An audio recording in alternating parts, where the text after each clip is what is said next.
The wife who disappeared for 4 years suddenly returned home, but she wouldn't enter the house. Instead, she had working in the supermarket nearby. The husband couldn't believe she was back, but the wife had no memory of him. To confirm if she really was his ex-wife, Mark left home behind his current wife's back, went back to his hometown and dug out his ex-wife's clothes, asked her to try them on. At first, Mary thought they were specially bought for her, but soon she realized they were old. Yet she obediently changed, and put on a wig with the ex-wife's hairstyle. Do I look like her? Yes. My God, too much alike. In an instant, Mark thought his ex-wife he pondered over for 4 years really came back. The next day he reached out to a friend. He said he doesn't need a DNA test anymore. He's almost 100% sure Mary is his ex-wife. His friend told him to take it easy, because he now has a new family. He thought his wife Lucy was unaware. Turns out she secretly met Mary already. Mary confessed to the meeting too. Finally, Lucy gave her $1 million to leave Mark. That money could free her, a waitress, from poverty. But Mary didn't care for it. She returned the money to Mark, and revealed everything. Only then did Mark realize Lucy always knew. He promised to handle it himself. Then he told Mary, "You don't just look like my ex-wife. You are her. My ex-wife didn't like her neck touched. You don't either. She had a rose tattoo on her chest. You had one too. And you just lost your memory of the past 4 years. It can't be coincidence.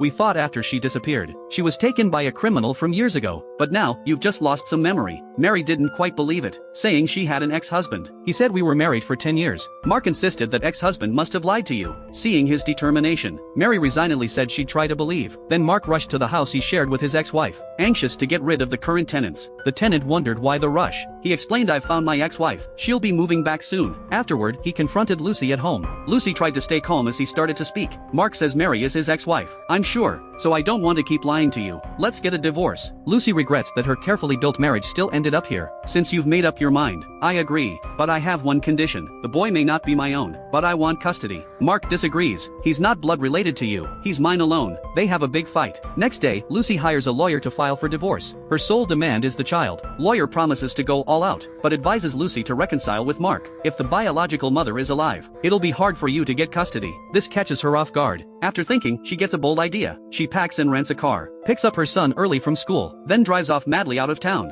But Mark calls en route. She didn't want to answer, but her son does. As she hands over the phone, it drops. As she reaches for it, a car approaches. She swerves off the road in panic. Soon Mark, heading to a meeting, gets a call from the police. When he arrives and sees them safe, he's relieved. But then he sees the rented car, with luggage inside, realizes she was fleeing with his son. He erupts, saying he'll take the son to stay at his mother's. She pleads with Mark not to, though not his birth mother. She's treated him as her own, yet Mark still took their son. Heartbroken, she returned to her father's home. He had retired from the police force since his car accident. Seeing her state, he urged her to let go a bit. "I've had it far worse." He convinced her to return to the police force instead, told her to stop being a housewife. But Lucy felt her skills had atrophied, so her father asked her opinion on the unsolved murders of married women that had plagued their area for years. Lucy thoughtfully voiced her hypothesis. Unbeknownst to her, it was a setup by her father. The current chief of police had overheard everything. He was very impressed with her answer, and asked her to start work the next day. Lucy was reluctant to accept, but thought better of letting marriage trouble her daily. She arrived at the police station on time. To her surprise, she saw David, an old suitor. He had risen to the rank of senior detective. She remembered when David proposed, but Lucy had declined, because David was jealous of any man near her, and prone to violence on a whim. Lucy really disliked this about him. She ended up marrying Mark instead.